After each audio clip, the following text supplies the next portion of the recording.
नेहमीप्रमाणे त्या चौकात एक लंगडा फकीर भीक मागत बसलेला होता. तेवढ्यात एक पोलीस आला.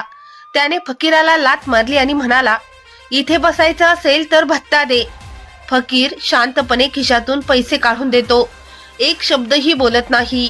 पण त्याच रात्री शहरात मोठा दहशतवादी कट उधळून लावला जातो. 3 बॉम्ब शाळा, रुग्णालय आणि मंदिराजवळ सापडतात आणि सगळे बॉम्ब वेळेत निकामी होतात. दुसऱ्या दिवशी पोलीस मुख्यालयात आपत्कालीन बैठक बोलावली जाते.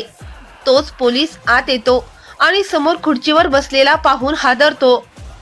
तोच लंगडा फकीर पोलीस महानिरीक्षकाच्या गणवेशात.